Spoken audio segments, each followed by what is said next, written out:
Hello दोस्तों, आज का जो चैप्टर है आज हम लोग पढ़ेंगे आपका क्लास 9th का बायोलॉजी। और उसमें जो चैप्टर होगा उसका नाम है इम्प्रूवमेंट्स इन फूड रिसोर्सेज।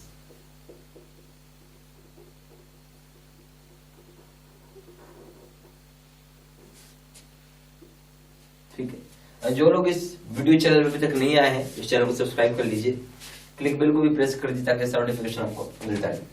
अब हम बात करें इंप्रूवमेंट्स इन फूड रिसोर्सेज। क्या इसका चैप्टर नाम से क्या समझ रहे हैं कि फूड रिसोर्सेज में क्या क्या इंप्रूवमेंट किया जा सकता है, राइट। फूड रिसोर्सेज में हम क्या क्या इंप्रूवमेंट कर सकते हैं हमें वो समझ रहे हैं। तो बेसिकली फूड रिसोर्सेज की अगर हम बात करें तो यानी फूड किसको चाहिए, कौन खाता है। तो दो प्रकार के ऑर्गेनिज्म होते हैं, एक होता है लिविंग ऑर्गेनिज्म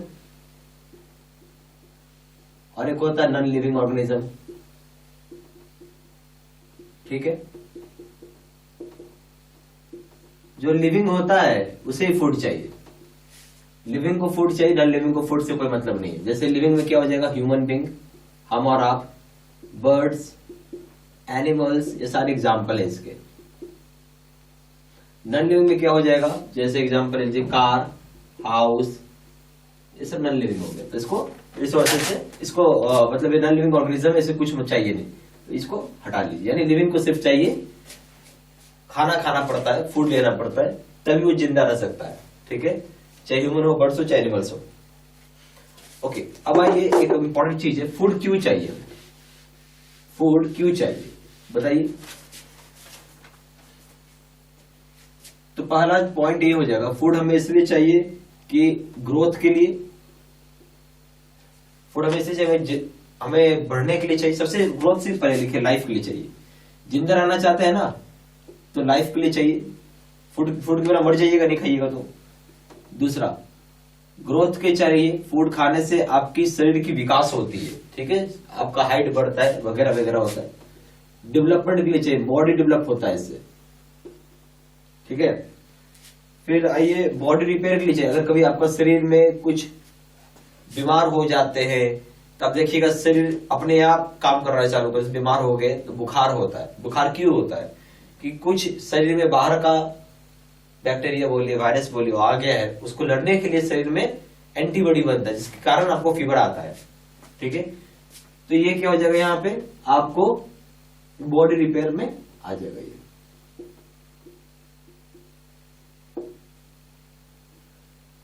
या कहीं कटवट, जैसे आपको सिर कट जाता है, खेलते खेलते कट जाता है या छिल गया, तो वहां पे भी आपको बॉडी रिपेयर किया जाता है, इसके लिए भी आपको ये चाहिए। फिर protects body from disease, protects body from disease. और लास्ट में एनर्जी का सोर्स है फूड ही है। ठीक है, इतना काम करता है ये फूड आपको। डिजीज जैसे आपको ये बोलते हैं कि ये खाइएगा, जैसे मान लीजिए विटामिन डी की कमी हो जाए तो हम आपको बोलते हैं विटामिन डी की कुछ फ्रूट्स खाइए या मेडिसिन लीजिए। मान लीजिए विटामिन सी को क्या बोलते हैं, एस्कॉर्बिक एसिड बोलते हैं। तो उसमें क्या हो जाता है, उसके लिए बोलो आपको क्या बोले, लेमन खाइए। ठीक है, नींबू। तो इस तरीके का चीज होता है जो आपको प्रोटेक्ट करता है, बॉडी को लड़ने में हेल्प करता है। समझ रहे बात। तो फूड की कई चीजें होगी, फूड से आपको लाइफ, जिंदगी जीने के लिए भी फूड चाहिए, लाइफ हो गया, ग्रोथ, हाइट बढ़ेगा फूड से, डेवलपमेंट होता है बॉडी का। ठीक है, फिर आप बोल सकते हैं कि बॉडी रिपेयर में भी काम आता है, डिजीज से लड़ने के लिए भी आपको शक्ति प्रदान करता है। कौन प्रदान करेगा, फूड एनर्जी देता है बॉडी में। ये सारी चीजें हो गई कुछ। फूड की मदद से आपको क्या क्या जाता है, यानी फूड सप्लाई क्या क्या करता है आपको, देखिए फूड जो है सप्लाई करता है, क्या क्या सप्लाई कर रहा है भैया आपको, तो देखिए पहला सप्लाई कर रहा है प्रोटीन्स। प्रोटीन से मांसपेशियां, जो आपकी मांसपेशियां होती है वो मजबूत होती है, बोन्स मजबूत होती है। ठीक है, दूसरा चीज हो गया कार्बोहाइड्रेट्स। तीसरा चीज हो गया फैट्स, फैट्स को हम लोग बोलते हैं लिपिड्स। ठीक है, बस ये तीन चीज आपको यहाँ पे प्रोवाइड करता है ये फूड आपको, हाँ एक चीज और है, मिनरल प्रोवाइड करता है, right, minerals. Of course food में पानी भी आ जाएगा तो वाटर भी प्रोवाइड होता है आपको। ये 5 चीज फूड की खाने से आपको मिलेगा, खाने या पीने जो भी बोले। जैसे पानी चाहिए तो वो हो जाएगा, मिनरल्स आपको मिल जाएगा, फैट्स को दूसरे भाषा में बायोलॉजिकल टर्म में लिपिड्स बोलते हैं, कार्बोहाइड्रेट्स और प्रोटीन्स भी आपको मिलेगा, ठीक है, ओके, समझ में आया। अब अगर कोई बात करे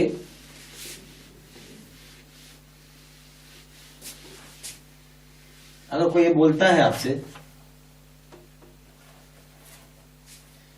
कि जो फूड है, फूड को कौन मैन्युफैक्चर करता है, मैन्युफैक्चर कौन बनाता है, पता है? सिर्फ प्लांट्स बनाता है और कोई नहीं बना सकता है। प्लांट्स कैसे बनाता है? इसके लिए सनलाइट चाहिए, सूर्य की रोशनी, प्लस ऑक्सीजन चाहिए, प्लस वाटर चाहिए, ठीक है। इससे क्या निकल के आएगा? इससे ग्लूकोज बनता है, जिसका फॉर्मूला हो गया C6H12O6, ठीक है। तो ये फॉर्मूला जो होता है ग्लूकोज का, ये बनने का आपको ये सूर्य की रोशनी, ऑक्सीजन और पानी यानी H2O मिल जाएगा। तो उसको ग्लूकोज भी नहीं बोलते हैं, ग्लूकोज भी बोल सकते हैं आप, या फिर कार्बोहाइड्रेट भी हम लोग बोलते हैं, बेसिकली ग्लूकोज ही रहने दीजिए, ठीक है। बेसिकली क्या ग्लूकोज फॉर्म करता है। फिर इसी चीज को ये जो प्लांट्स ने बनाया, प्लांट्स क्या एक्चुअली मैन्युफैक्चरर है, ठीक है। प्लांट्स कौन मैन्युफैक्चर करता है? क्या फूड को मैन्युफैक्चर करता है ये। और प्लांट्स को कौन खाता है? ईट कौन करता है? इसको 2 भाग में बांट लीजिए, एनिमल्स और ह्यूमन। ह्यूमन मतलब हम और आप जैसे लोग। बर्ड्स भी खाता है, ठीक है, और ये सारी चीज को खाते हैं। ह्यूमन जो है, ठीक है, वो भी प्लांट को खाता है, ठीक है। ईट बोलो या कंज्यूम बोलो, एक ही शब्द है।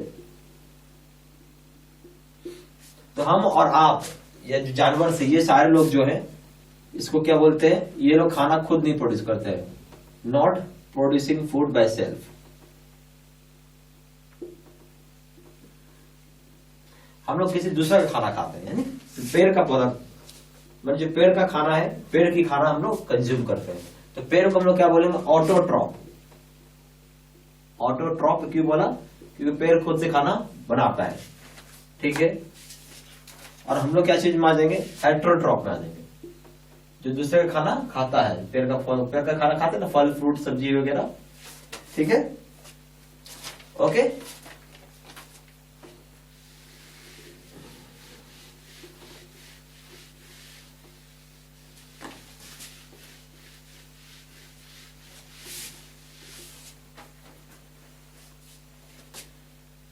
अब देखिए, sustainable agriculture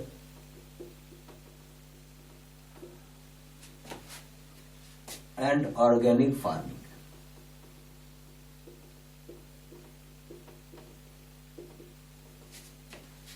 sustainable agriculture and organic farming में देखिए, तो ये टॉपिक हमारा जो पढ़ना भी, तो बोलता है कि भारत जो है आपका, इंडिया जो है, क्या है? Second most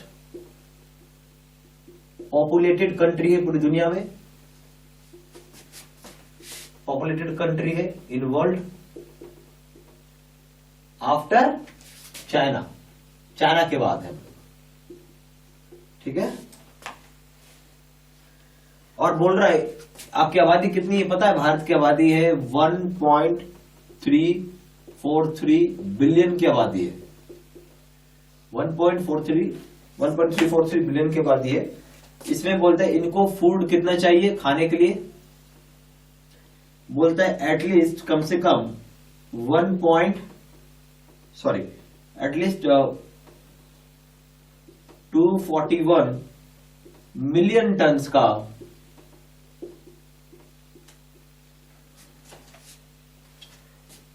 of food grains चाहिए पर एनम। आया समझ में? तो बोलता है कि भारत में भारत के बाद ही चाइना के बाद दूसरी सबसे ज्यादा पॉपुलेटेड कंट्री है। यहाँ 1.343 बिलियन की आबादी है हमारे देश में। कम से कम आपको 2.41 मिलियन टन का फूड आपको चाहिए हर एक साल, हर एक साल। ठीक है, इसका मतलब ये हो गया कि आपको प्रोडक्शन, इसका मतलब लिख सकते हैं देयरफॉर, इसलिए आपको क्या करना होगा, प्रोडक्शन जो है, हम लोग क्या खाते हैं, फूड ग्रेन्स हो गया। फूड ग्रेन्स का मतलब हो गया हम लोग मीट, मांस प्लस खाना, शाकाहारी खाना, जो भोजन बोलते हैं, वेजिटेरियन नॉन वेजिटेरियन दोनों आ जाएगा। देयरफॉर हम लोग को प्रोडक्शन जो है आपका फूड का, जिसमें दो पार्ट आता है, एक तो आ गया प्लांट्स, दूसरा आ गया एनिमल्स को इंक्रीज करना होगा। क्या करना होगा, इंक्रीज करना होगा।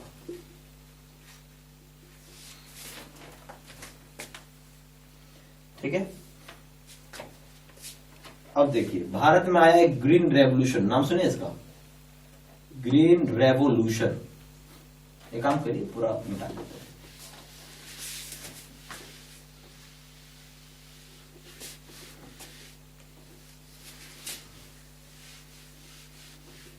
क्या नाम था, भारत में नाम आया ग्रीन रेवोल्यूशन। ठीक है, इसको कैसा किया, किसने स्टार्ट, स्वामीनाथन कुरिन नाम था, क्या नाम था, कुरिन। इन्होंने डाला था ग्रीन रेवोल्यूशन। ग्रीन रेवोल्यूशन का मतलब ये हो गया कि high production of food grains. क्या हो गया, high production of food grains.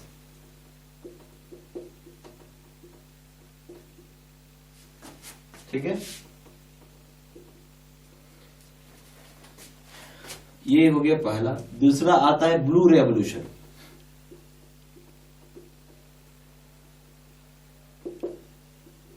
नाम सुने ब्लू रेवोल्यूशन का, इसका मतलब हो गया कि फिश की प्रोडक्शन को बढ़ाना, यानी enhanced fish production.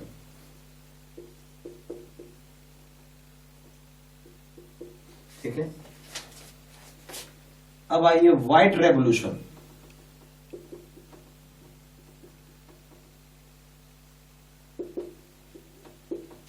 White revolution क्या हो जाएगा, इंक्रीज्ड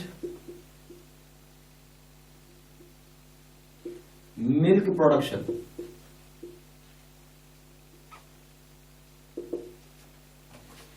फिर येलो रेवोल्यूशन,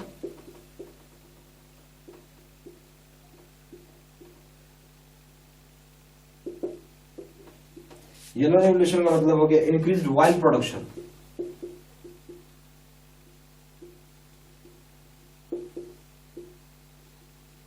ये सब पूछ सकता है आपको एक एक नंबर के सवाल में। पांचवा है गोल्डन रेवोल्यूशन।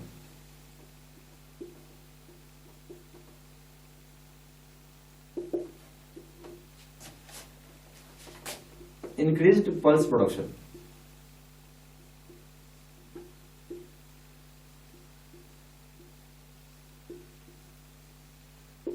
देखिए, तो यहां पे अगर हम बोल रहे हैं कैसे कैसे फूड इंप्रूव हो रहा है, क्या क्या उसमें आया क्रांति, तो जैसे रेवोल्यूशन मतलब हिंदी में क्रांति बोलते हैं।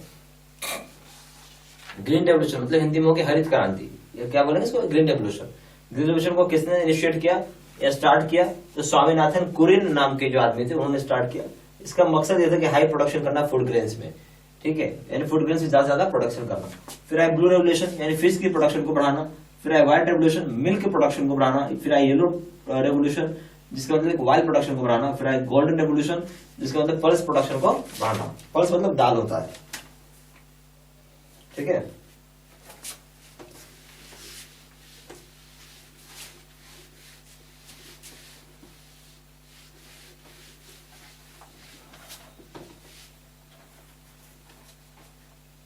फिर है सस्टेनेबल एग्रीकल्चर।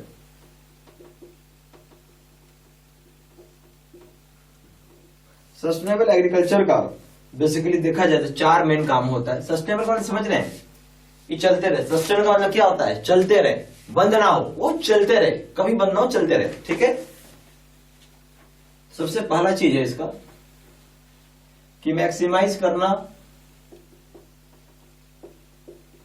एग्रीकल्चरल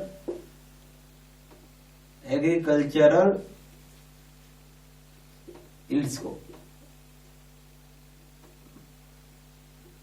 दूसरा काम हो गया कंजर्व करना, यानी कंजर्व का मतलब क्या होता है, बचा कर रखना, conserve natural resources.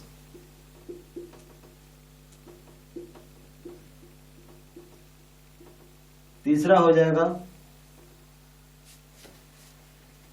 Maintaining environmental base, maintaining environmental base. चौथा जो हो जाएगा कॉपिंग with change of human needs, कॉपिंग with changing human needs.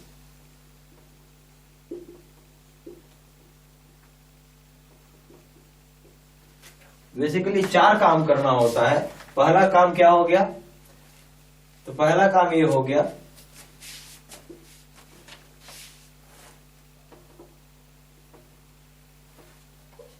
ठीक है। तो पहला काम क्या हो गया, पहला काम यह है कि सस्टेनेबल एग्रीकल्चर मतलब सस्टेनेबल मतलब लंबे समय तक चलते रहे, यानी मैक्सिमाइज करना एग्रीकल्चर यील्ड्स, यानी ज्यादा प्रोडक्शन करना। जो नेचुरल रिसोर्सेज उसको बचा के रखना, कंजर्व करना। जैसे नेचुरल रिसोर्सेज में क्या आ जाएगा, पानी, जमीन की जो क्वालिटी होती है, सॉइल की जो क्वालिटी होती है, उसको बचा के रखना, ठीक है। तो उसके बाद मेंटेन करना एनवायरमेंटल वेस्ट, ऐसा ना हो कि केमिकल छिटक छिटक क्या पूरा प्रदूषण कर दें, एनवायरमेंटल में प्रॉब्लम क्रिएट करें, चाहे एनवायरमेंटल में पॉल्यूशन फैलाए। उसके बाद ह्यूमन नीड्स के हिसाब से आपको चेंज करना, कॉपिंग बटन को चेंज करना, कॉपी मतलब क्रॉप की बटन को चेंज करना। अब हम लोग आते हैं सस्टेनेबल एग्रीकल्चर का। अगर कोई एग्जाम्पल पूछेगा तो क्या हो जाएगा इसका एग्जाम्पल, सबसे पहला हो जाएगा मिक्स्ड क्रॉपिंग। क्या हो जाएगा, मिक्स्ड क्रॉपिंग। मिक्स्ड क्रॉपिंग का मतलब हो गया कि आप एक साथ 2 या 2 से ज्यादा डिफरेंट टाइप के क्रॉप्स प्रोड्यूस कर रहे हैं। मान लीजिए खेत है, ठीक है, उस खेत में आपने एक कुछ पौधा लगाया, एक और कुछ दूसरा पौधा लगाया, एक और कुछ तीसरा पौधा लगाया। 2 या 2 से ज्यादा डिफरेंट तरह के पौधे एक ही जगह उगाने को हम लोग मिक्स्ड क्रॉपिंग बोलते हैं, ठीक है। चलो फिर क्रॉप फार्मिंग।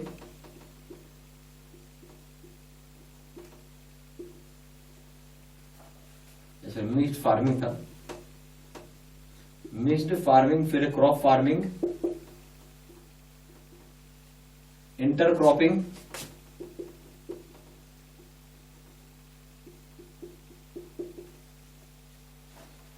और उसके बाद है इंटीग्रेटेड फार्मिंग या एग्रीकल्चर, इंटीग्रेटेड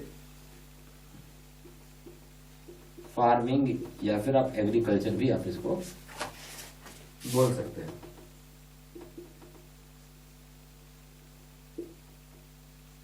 ठीक है। एग्जाम्पल में क्या जाएगा, मिक्स्ड फार्मिंग पहला जाएगा, दूसरा क्रॉप फार्मिंग, तीसरा जाएगा इंटर क्रॉपिंग, चौथा जाएगा इंटीग्रेटेड फार्मिंग, या फिर आप एग्रीकल्चर भी इसको बोल सकते हैं।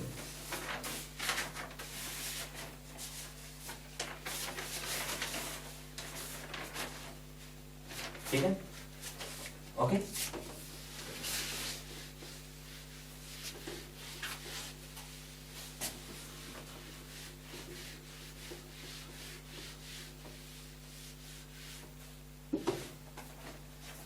अब आइए फार्मिंग के ऊपर।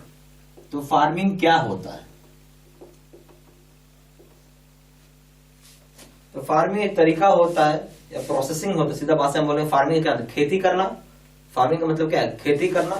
पर हम अगर डेफिनेशन पूछे तो हम इसको बोल सकते हैं कि जो सूर्य की रोशनी है, जो सूर्य की रोशनी है वो प्लांट तक हम पहुंचाएंगे, या पहले पौधा उगाएंगे, वो सूर्य की रोशनी लेगा और खाना बनाएगा उससे अपना प्लांट लोग, और जो भी उससे प्रोडक्शन होगा, जो भी चाहे वो गेहूं हो, चावल हो, जो भी हो, वो आप उसको कल्टीवेट करेंगे और अपने काम में लाएंगे।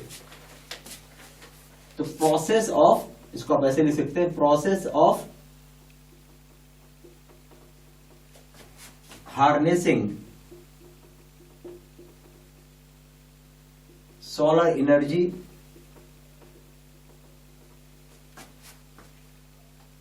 from plants and animals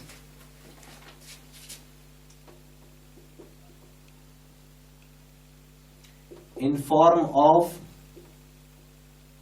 economic produce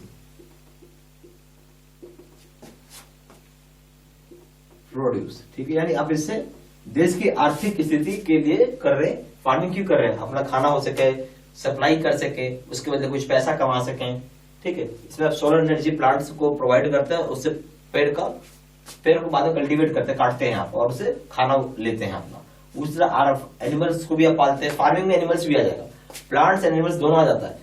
तो प्लांट्स जो आपका जो भी जानवर रखा हो, मान लीजिए गाय है, से दूध निकालेंगे आप, तो उसको गाय को क्या खिलाते, चारा देते हैं। चारा मतलब हो गया जो वो भी समझिए प्लांट का ही पार्ट है, चारा भूसा जिसको बोलते हैं, तो उसको खिलाते हैं ताकि हम उससे दूध निकाल सकें। ऐसा क्यों है, तो इससे हम लोग फार्मिंग करते हैं, चाहे प्लांट हो चाहे एनिमल्स, दोनों फार्मिंग में आता है, ये याद रखिएगा। अब आइए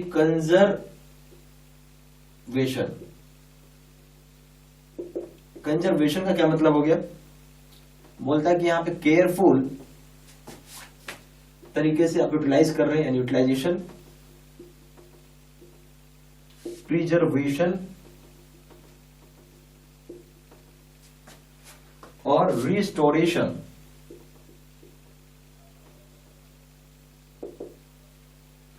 of natural environmental resources, of natural environmental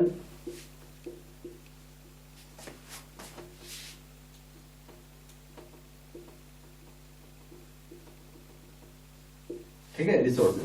तो बेसिकली कंजर्वेशन का मतलब है कि आप जो नेचुरल एनवायरमेंटल रिसोर्सेज है उसको सही तरीके से आप यूटिलाइज करवाएं, उसको प्रिजर्व करवाएं और उसको रिस्टोर करवाएं।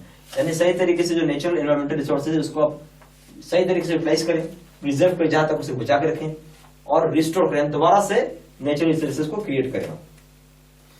अब आइए इंटीग्रेटेड एग्रीकल्चर में।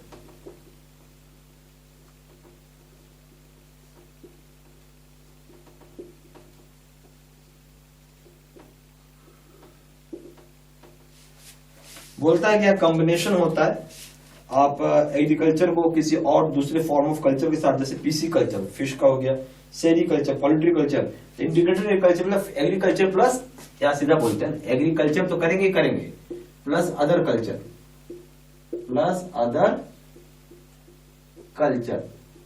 अदर कल्चर क्या हो गया, जैसे मछली पालन को हम क्या बोलते हैं, एक्वा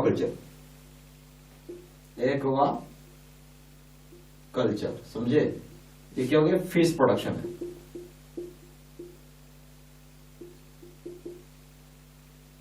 आ गया फिर एपी कल्चर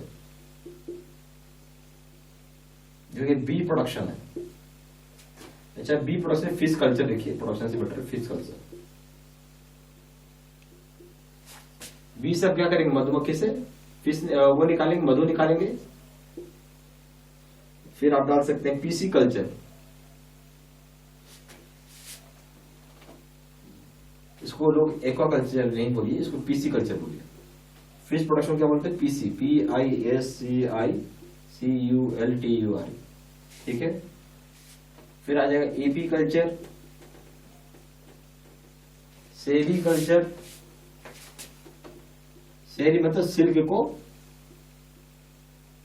सिल्क वर्म को कल्चर करना।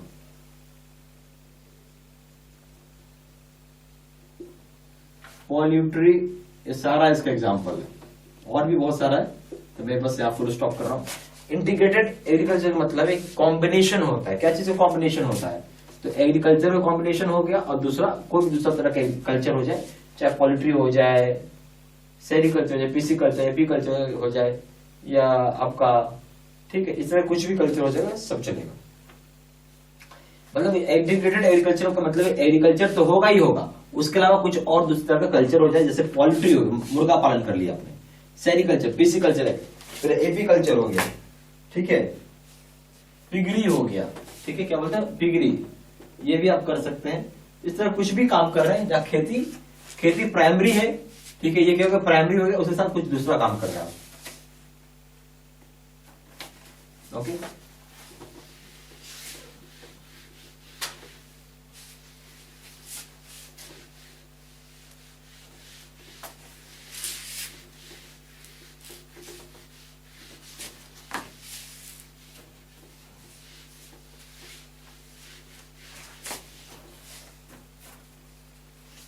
बोलता है why sustainable agriculture, why sustainable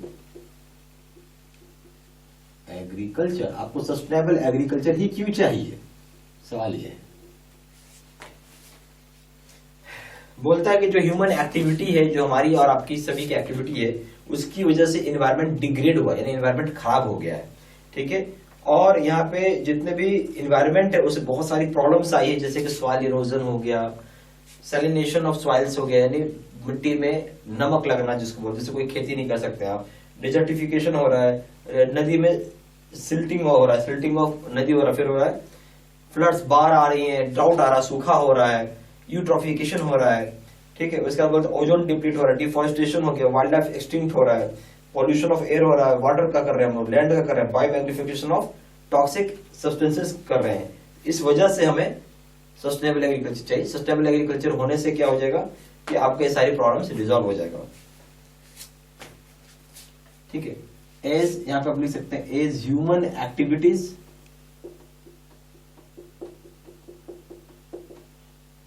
have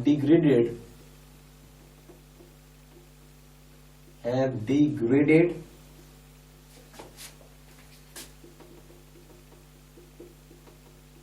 environment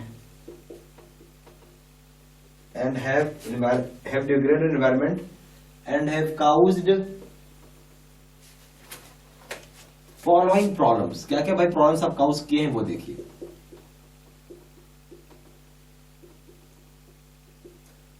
जैसे यहां हम लिखते हैं पहला हो गया आपने सॉइल खराब कर दी, सॉइल इरोजन। दूसरा सैलिनेशन ऑफ सॉइल, ठीक है। तीसरा डेजर्टिफिकेशन, जो खेती होता था वहां पर डेजर्ट ही बन गया, मतलब इतना पेड़ पौधा तो सब काट दिया आपने, कुछ छोड़ा नहीं, पूरा डेजर्ट बन गया। Silting of reverse, floods, droughts,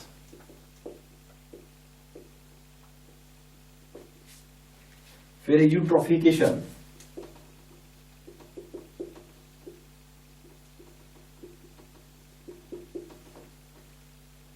फिर है पॉल्यूशन ऑफ, या यहां से लिखे एयर पॉल्यूशन,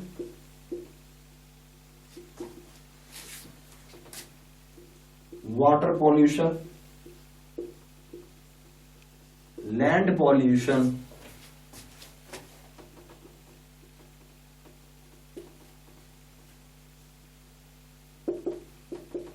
ठीक है। और bio magnification of toxic substances, bio magnification of toxic substances.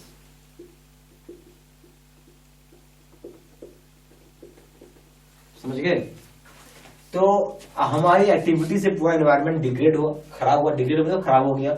उसके बहुत सारी प्रॉब्लम हो जाए, सॉइल इरोजन हो गया, सैलिनेशन ऑफ सॉइल हो जाएगा, डेजर्टिफिकेशन हो गया, सिल्टिंग ऑफ रिवर्स हो गया, फ्लड्स हो गया, ड्रॉट्स हो गया, यूट्रोफिकेशन हो गया, air pollution, water pollution, land pollution, biomagnification of toxic substances कर दिया, यानी टॉक्सिक सब्सटेंसेस ज्यादा हो गया।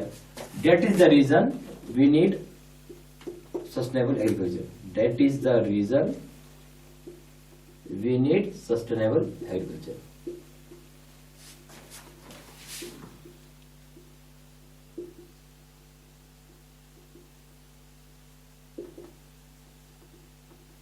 ठीक है। अब आइए सस्टेनेबल एग्रीकल्चर होता क्या है वो समझ लीजिए। सस्टेनेबल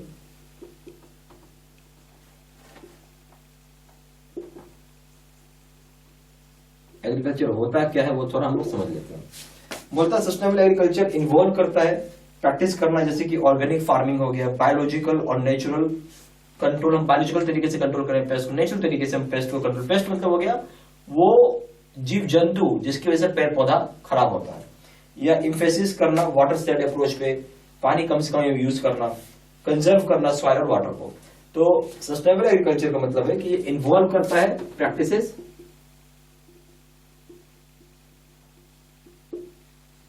such as जैसे इसमें सचेस क्या हो जाएगा आपका, organic farming,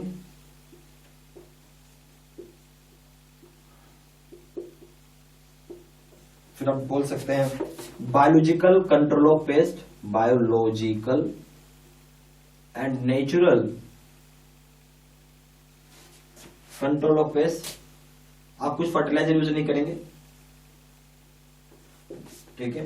no use of chemical fertilisers, यहां लिख लीजिए, no use of chemical fertilisers.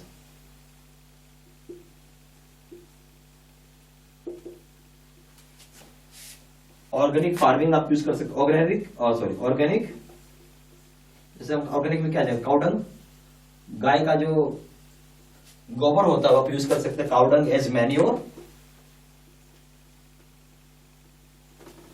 ठीक है। फिर आपका आ जाएगा emphasis on watershed approach,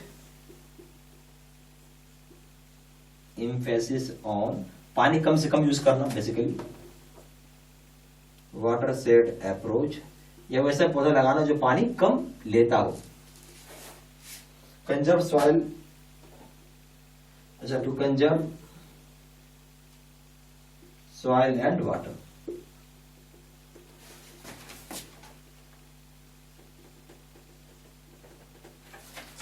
बोलता सस्टेनेबल एग्रीकल्चर में इन्वॉल्व करता है प्रैक्टिस जैसे कि हो गया ऑर्गेनिक फार्मिंग, बायोलॉजिकल और कंट्रोल करना नेचुरल पेस्ट को, कोई केमिकल फर्टिलाइजर यूज नहीं करना, काउडंग को यूज करना मैन्योर के रूप में, जोड़ देना ज्यादा वाटर सेड अप्रोच में ताकि हम कंज्यूम कर सकें सॉइल और वाटर को, ठीक है। ओके, ये सारा पॉइंट आप लिख लीजिएगा, वीडियो पॉज करके लिख लीजिएगा, कोई दिक्कत नहीं है।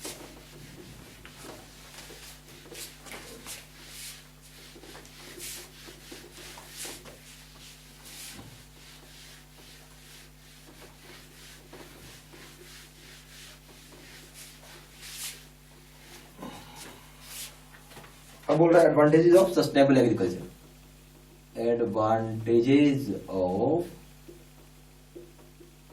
Sustainable agriculture. देखिए क्या क्या एडवांटेज है वो मैं बनाऊंगा।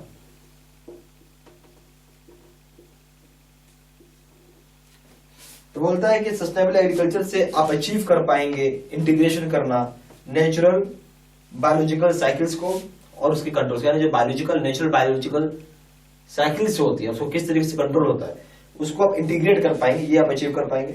फिर आप जो प्रोटेक्ट कर पाएंगे यानी बचा पाएंगे और रिन्यू कर पाएंगे क्या, सॉइल की फर्टिलिटी को बचा पाएंगे और उसको दोबारा सॉइल की फर्टिलिटी को ला पाएंगे, ठीक है। फिर बोलता है साथ साथ नेचुरल रिसोर्स बेस को भी आप ला पाएंगे, ऑप्टिमाइज कर पाएंगे मैनेजमेंट जहां पे यूज किया जाएगा फार्म रिसोर्सेज को, ठीक है। रिड्यूस होगा यानी आप कम से कम यूज करेंगे, वैसा non renewable sources of energy या नॉन रिन्यूएबल रिसोर्सेज क्या मतलब, वो एनर्जी वो रिसोर्सेज जो आप एक बार यूज कर लिए तो खत्म हो जाता है, उसको हम क्या बोलते हैं नॉन रिन्यूएबल। एग्जांपल ले लीजिए तेल जैसे आप एक बार यूज कर लिए खत्म हो गया, तेल खत्म हो रहा है ना, दुनिया में तेल खत्म हो रही है क्योंकि अनलिमिटेड नहीं लिमिटेड होता है, जो चीज लिमिटेड होगा उसको नॉन रिन्यूएबल बोलेंगे। जैसे कोयला वो भी नॉन रिन्यूएबल है, वो बनता नहीं है ना वो। फिर आप प्रोड्यूशन करेंगे, परचेज करेंगे, प्रोडक्शन इनपुट्स प्रोवाइड करेंगे एडिक्वेट और डिपेंडेबल, आपको प्रोवाइड करना एडिक्वेट इतना होना चाहिए डिपेंडेबल फार्म से इनकम कर सके। फिर प्रमोट करेंगे अपॉर्चुनिटी फैमिली फार्मिंग के लिए और फार्म कम्युनिटीज के लिए, ठीक है। ये सब चीजें इसमें इसको आप लिख लीजिए वन बाय वन करके तो बहुत अच्छा रहेगा। तो पहला क्या हो जाएगा एडवांटेजेस आपका, अचीव करना integration of natural biological cycles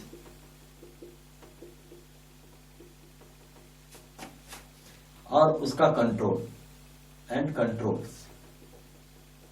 ठीक है। फिर सबसे इंपॉर्टेंट चीज है कि आपको सॉइल की फर्टिलिटी को प्रोटेक्ट करना, रिन्यू करना, protect and renew soil fertility, बहुत जरूरी है ये चीज। And a natural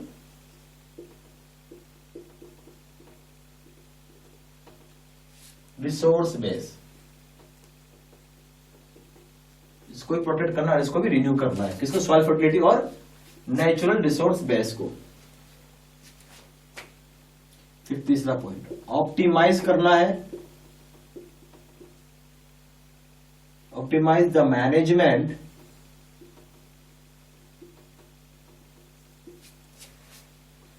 and use of farm resources and use of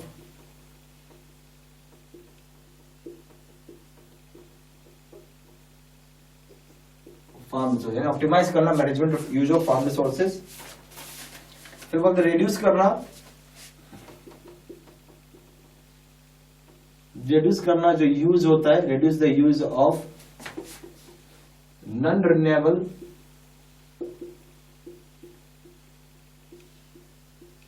reduce the use of non-renewable resources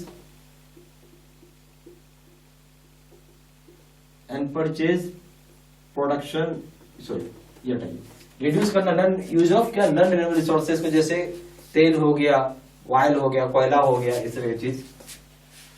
पांचवा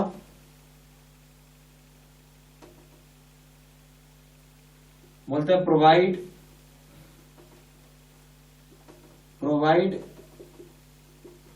an adequate and dependable form of income।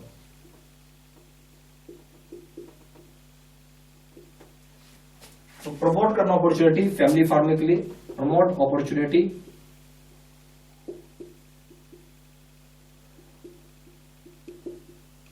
in family farming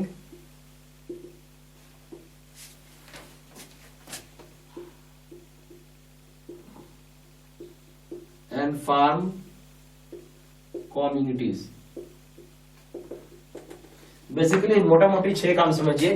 जो advantages होता है sustainable agriculture का, वो ये कि अचीव करना integration का नेचुरल बायोलॉजिकल साइकिल का और उसे कंट्रोल का, प्रोटेक्ट करना और न्यू करना सॉइल की फर्टिलिटी और नेचुरल रिसोर्स बेस को, ऑप्टिमाइज करना मैनेजमेंट और यूज ऑफ फार्म रिसोर्सेज को, रिड्यूस करना जो यूज होता है नॉन रिन्यूएबल रिसोर्सेज को, फिर प्रोवाइड करना एडिक्वेट और डिपेंडेबल फॉर्म ऑफ इनकम, फिर प्रमोट करना अपॉर्चुनिटी फैमिली फार्मिंग के लिए और फार्म कम्युनिटीज के लिए। ठीक है, अब आइए एक है बायो ऑर्गेनिक फार्मिंग पाइए।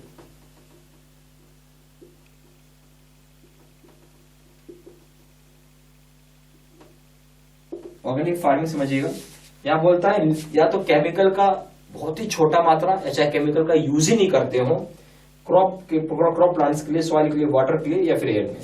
तो यह बोलता है लिटिल और नो यूज ही नहीं कर रहे हैं आप क्या, केमिकल्स फॉर फार्मिंग। सीधा सा इसका ये हो गया। ठीक है, और जो ऑर्गेनिक वेस्ट होता है ना, इसमें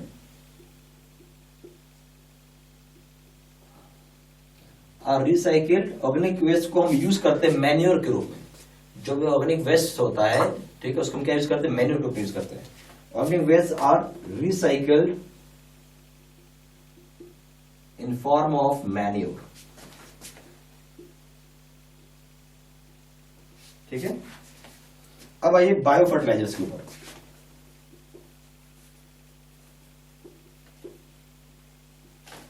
नाम से समझ में आ रहा, बायो मतलब जो कि इंक्लूड करेगा नाइट्रोजन फिक्सिंग ऑर्गेनिज्म, जैसे बैक्टीरिया हो गया, ब्लू ग्रीन एल्गी हो गया, और मिनरल सॉल्युबलाइजेशन बैक्टीरिया।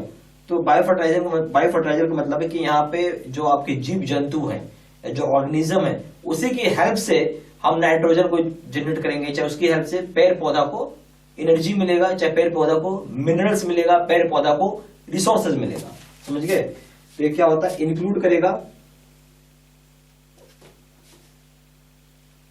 नाइट्रोजन फिक्सिंग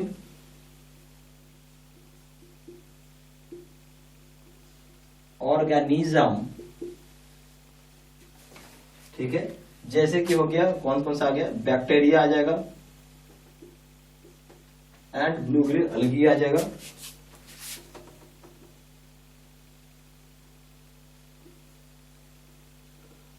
ठीक है, और मिनरल एंड मिनरल सॉल्युबिलाइजेशन बैक्टीरिया। ठीक है, क्लियर हो गया? ये सारा पॉइंट्स वीडियो पॉज करके लिखते चलिएगा।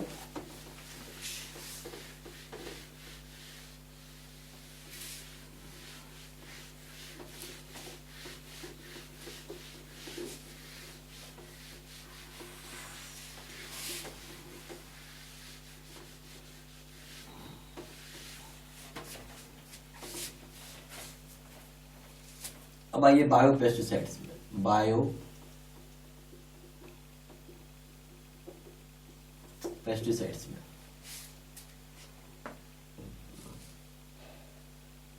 बायो पेस्टिसाइड्स, पेस्टिसाइड्स का मतलब समझते हैं, बोलते हैं इंसेक्ट्स को किल करने के लिए कुछ केमिकल बनाना, जिसको पेस्टिसाइड बोलते हैं। तो इंसेक्ट्स को मारने के लिए, चाहे इंसेक्ट्स को भगाने के लिए, उसके लिए केमिकल यूज किया जाता है, इसको पेस्टिसाइड बोलते हैं। इंसेक्ट हो गया, पेस्ट हो गया, कोई भी ऑर्गेनिज्म हो गया जो पेड़ पौधों को खराब करता है। बट यहाँ पे क्या लगा हुआ है, बायो, यानी नेचुरल तरीके से, ठीक है। ये बोलते हैं यहाँ पे उस तरह का ऑर्गेनिज्म या उसके एक्सट्रैक्ट यूज किए जाते हैं जिसकी मदद से रिपेल यानी भगाए जाते हैं, या चाहे किल यानी मार दी जाते हैं जो भी अनवांटेड चीज होगा। जैसे वीड्स हो गया, वीड्स समझते हैं, एक ऐसा पौधा होता है जो जंगली पौधा बोलते हैं। आप जो फसल लगाएंगे ना उसके बीच में जंगली पौधा हो जाता है, उस पौधा को निकाले फेंकना, क्योंकि वो पौधा अगर हो गया ना पूरा आपको फसल खराब कर देगा। इंसेक्ट्स को हटाना और दूसरे तरह के पेस्ट को हटाना। तो इसका क्या मतलब हो गया कि आर बायोपेस्टिसाइड्स के आर ऑर्गेनिजम्स और देयर एक्सट्रैक्ट्स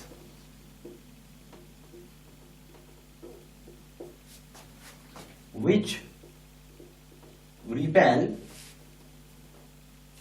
or kill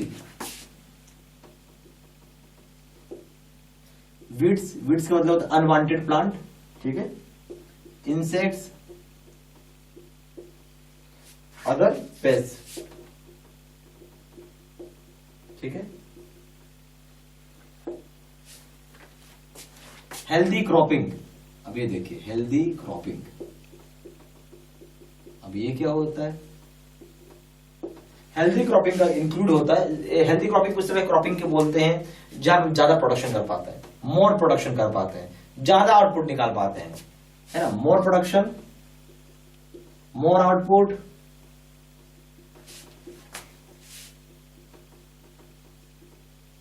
ठीक है, ये इसका सही डेफिनेशन हो जाएगा। और no loss of soil fertility, सबसे इंपॉर्टेंट है, सॉइल की फर्टिलिटी खराब नहीं होती है इस तरह का काम करने से। जिसमें इंक्लूड हो गया हेल्दी क्रॉपिंग में क्या क्या चीज आ जाएगा, जैसे कि इंक्लूड कर दिया गया। आप मिक्स्ड क्रॉपिंग कर सकते हैं। कौन सा क्रॉपिंग है, मिक्स्ड क्रॉपिंग। फिर दूसरा हो जाएगा इंटर क्रॉपिंग,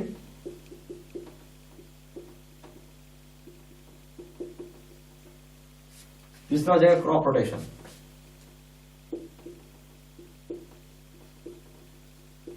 सबको समझ लेते हैं। मिक्स्ड क्रॉपिंग का मतलब है कि आपने एक ही एरिया में एक ही जगह आपने गेहूं चावल सब लगा दिया, that is mixed cropping. Mixed cropping हम लोग क्या करते हैं, जैसे गेहूं लगाया उसके साथ हम लोग चना लगा देते हैं, ग्राम। कोई ग्राम जो होता है, चना जो होता है, उसमें नाइट्रोजन फिक्सिंग बैक्टीरिया होता है जिसकी वजह से जमीन की फर्टिलिटी बनी रहती है। तो वहां पर हम मिक्स्ड क्रॉपिंग करते हैं। या फिर आप मान लीजिए एक साथ दो क्रॉप लगाना, वो भी हो जाएगा।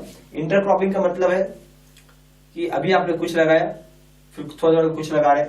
क्रॉप रोटेशन का मतलब हो गया कि एट ए टाइम, जैसे अभी मानो आपने गेहूं लगाया, वीट, एक सीजन आपने वीट लगाया, अगला सीजन आपने ग्राम लगा दिया, ठीक है। ग्राम क्या हो गया, जिसको हम चना बोलते हैं। तो उससे क्या फायदा होगा कि सॉइल में वापस नाइट्रोजन फिक्सिंग बैक्टीरिया आके पूरा सॉइल को नाइट्रोजन से भर देगा, जो कि पेड़ पौधों के लिए बहुत जरूरी होता है। समझ में आई बात। अब आइए एडवांटेजेस ऑफ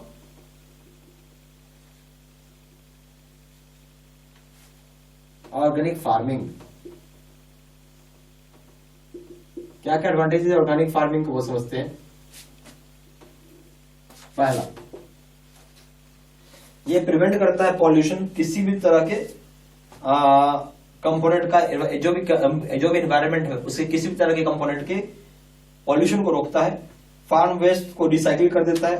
फूड को आप ऑब्टेन कर रहे हैं बिल्कुल फ्री फ्रॉम पेस्टिसाइड से वो, और टॉक्सिक केमिकल नहीं है। मेंटेन करता है सॉइल की हेल्थ, और इंसेक्ट्स, पेस्ट, वीड को अंडर स्टॉक यानी उसको कम करके रखता है। तो इसको लिख लीजिए। सबसे पहला चीज क्या है, प्रिवेंट करेगा पॉल्यूशन of any component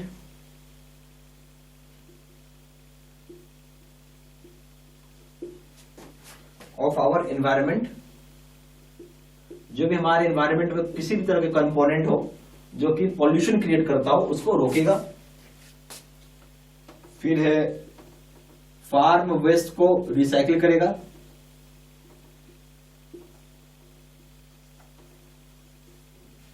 तीसरा हो गया फूड को, जो भी आप ऑब्टेन कर रहे हैं, food obtained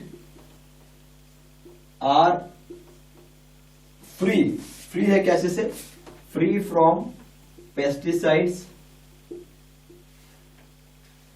and toxic chemicals.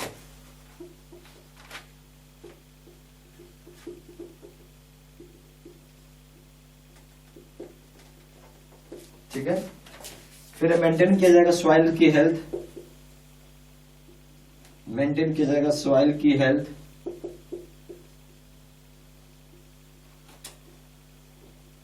फिर इंसेक्ट्स को दूर भगाया जाएगा, keeps insects, paste and weeds under stock.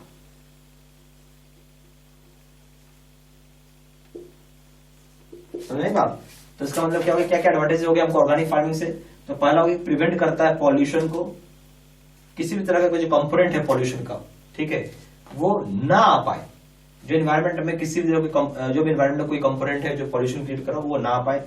हमें फार्म की वेस्ट को रिसाइकिल करना है, वो भी हो जाए। फिर है कि हम फूड ऑब्टेन कर सके, बिल्कुल फ्री होगा पेस्टिसाइड से और टॉक्सिक केमिकल से। हम सॉइल की हेल्थ को मेंटेन कर सके, इंसेक्ट्स को अंडर चेक कर सके, ठीक है। अंडर चेक के अंडर स्टॉक का मतलब है अंडर चेक कर सके, कंट्रोल में हो, आपके कंट्रोल में हो, ठीक है। इंसेक्ट्स पेस्टिसाइड्स भी आपका अंडर स्टॉक हो जाए, कंट्रोल में हो, ठीक है। तो हम इसको आगे का वीडियो में और पढ़ेंगे अगले दिन। तो फिलहाल के लिए इतना ही है और उम्मीद करता हूँ वीडियो आपको समझ में आया होगा, पसंद आया होगा, लाइक जरूर करिएगा। चैनल पहली बार आए, चैनल सब्सक्राइब कर लीजिएगा। धन्यवाद।